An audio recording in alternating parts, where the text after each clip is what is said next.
Hello friends, এই ভিডিওটিতে আমরা আলোচনা করব ফুড এসের কিছু সাজেশন নিয়ে। ফুড এসের কিছু গুরুত্বপূর্ণ প্রশ্ন এবং উত্তর নিয়ে, যেগুলি তোমাদের কাছে খুবই হেল্পফুল হবে।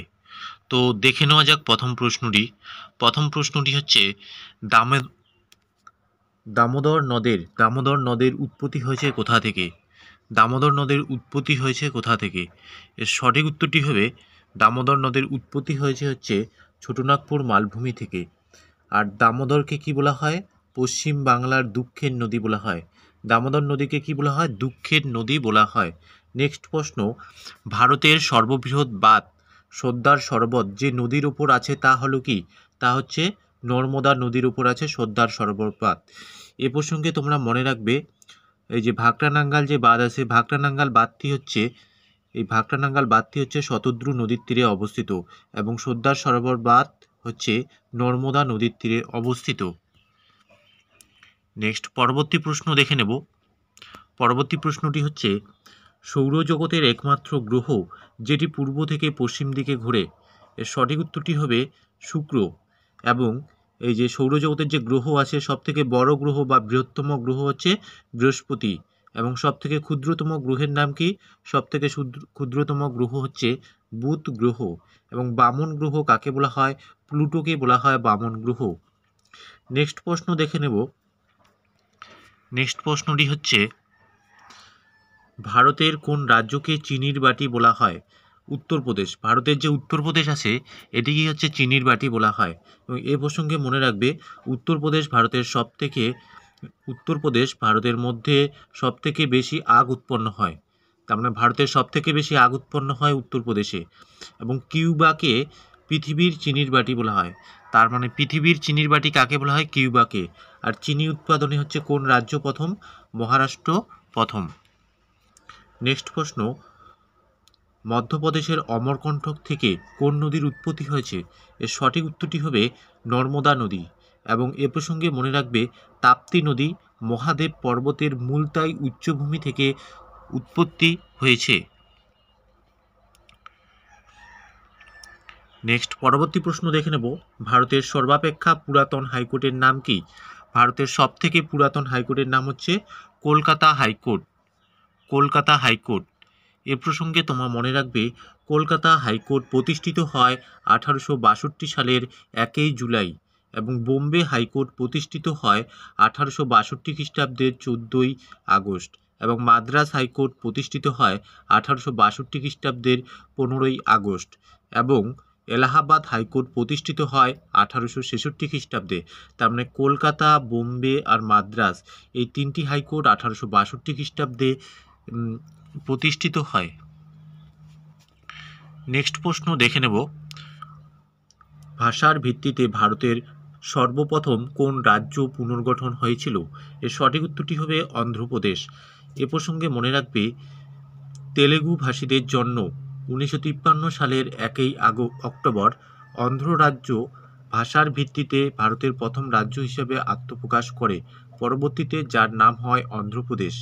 নেক্সট প্রশ্ন, কোন সংবিধান সংশোধনীর দ্বারা ভারতীয় সংবিধানের প্রস্তাবনা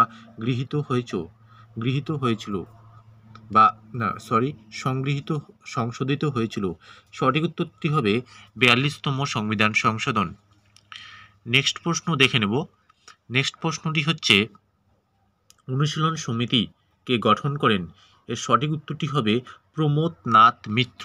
এবং এ প্রসঙ্গে মনে রাখবে, স্বদেশ বান্ধব সমিতি এটি প্রতিষ্ঠাতা করেন হচ্ছে অশ্বিনী কুমার দত্ত এবং যুগান্তর দল এটি প্রতিষ্ঠা করেন বারেন্দ্র কুমার ঘোষ এবং মিত্র মেলা প্রতিষ্ঠা করেন বিনায়ক দামোদর সাভারকার এবং অভিনব ভারত প্রতিষ্ঠা করেন বিনায়ক দামোদর সাভারকার।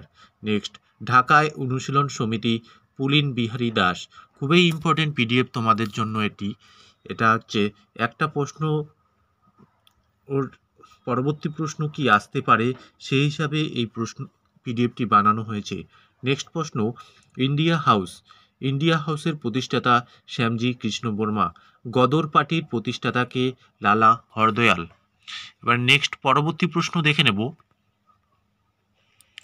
পরবর্তী প্রশ্নটি হচ্ছে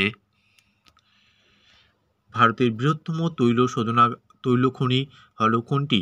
ভারতের বৃহত্তম তৈল খনি হচ্ছে বোম্বে হাই এবং এই তৈল খনিটি 1973 সালে ওএনজিসি কর্তৃক আবিষ্কৃত হয়। নেক্সট পরবর্তী প্রশ্ন দেখে নেব, হুসেন সাগর তাপবিদ্যুৎ কেন্দ্র কোন রাজ্যে অবস্থিত? এটি হচ্ছে অন্ধ্রপ্রদেশ রাজ্যে অবস্থিত। এ প্রসঙ্গে মনে রাখবে এন্নোর তাপবিদ্যুৎ কেন্দ্র এটি তামিলনাড়ুতে অবস্থিত। নেক্সট নেভেলি তাপবিদ্যুৎ কেন্দ্র এটিও তামিলনাড়ুতে অবস্থিত। নেক্সট কোলাঘাট তাপবিদ্যুৎ কেন্দ্র এটি হচ্ছে পশ্চিমবঙ্গে অবস্থিত এবং ব্যান্ডেল তাপবিদ্যুৎ কেন্দ্র এটিও পশ্চিমবঙ্গে অবস্থিত এবং সাঁওতালডিহি তাপবিদ্যুৎ কেন্দ্র এটিও পশ্চিমবঙ্গে অবস্থিত।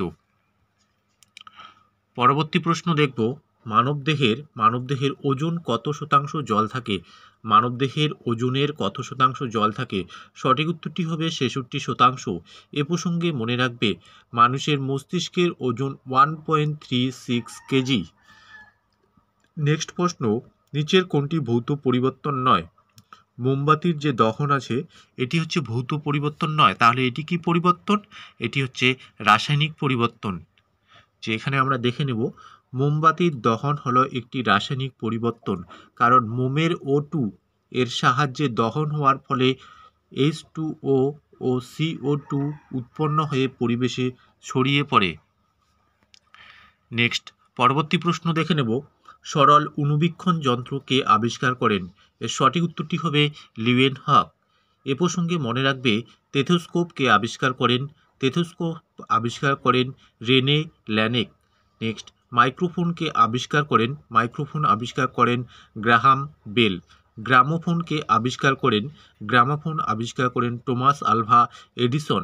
কম্পিউটার আবিষ্কার করেন চার্লস ব্যাবেজ। নেক্সট পরবর্তী প্রশ্ন দেখে নেব, জাইলেম কলা মূলত যে কাজের সঙ্গে যুক্ত সেটি কি? জাইলেম কলা মূলত উদ্ভিদের জল ও খনিজ পদার্থ করে। জাইলেম কলা মূলত যে কাজের সাথে যুক্ত উদ্ভিদের জল ও খনিজ পদার্থ পরিবহনে সহায়তা করে। নেক্সট ফ্লোয়েম কলা কি?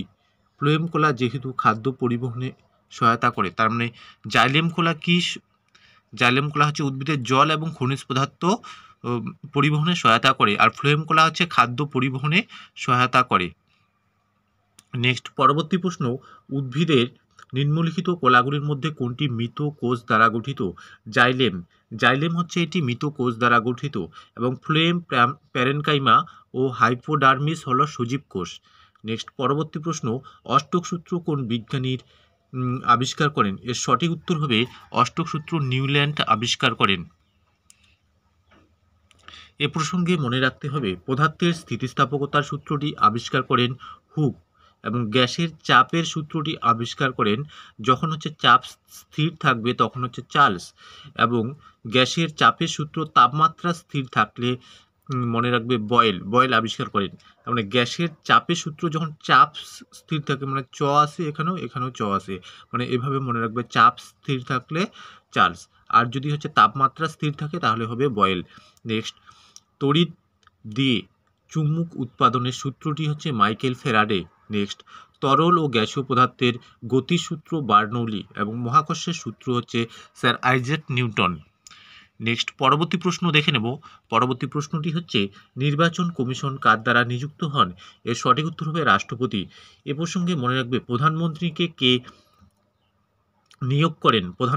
নিয়োগ করেন রাষ্ট্রপতি এবং বিভিন্ন রাজ্যের রাজ্যপালকেও নিয়োগ করেন রাষ্ট্রপতি এবং বিভিন্ন রাজ্যের মুখ্যমন্ত্রীকে নিয়োগ করেন রাজ্যপাল এবং লোকসভার স্পিকারকে নিয়োগ করেন রাষ্ট্রপতি, সুপ্রিম কোর্টের প্রধান বিচারপতিকে নিয়োগ করেন রাষ্ট্রপতি, অডিটর জেনারেলকে নিয়োগ করেন রাষ্ট্রপতি, সলিসিটর জেনারেলকে নিয়োগ করেন রাষ্ট্রপতি, অ্যাটর্নি জেনারেলকে নিয়োগ করেন হচ্ছে রাষ্ট্রপতি এবং রাজ্য বিধানসভার স্পিকারকে নিয়োগ করেন রাজ্যপাল এবং রাজ্যের যে অ্যাডভোকেট জেনারেলকে নিয়োগ করেন রাজ্যপাল।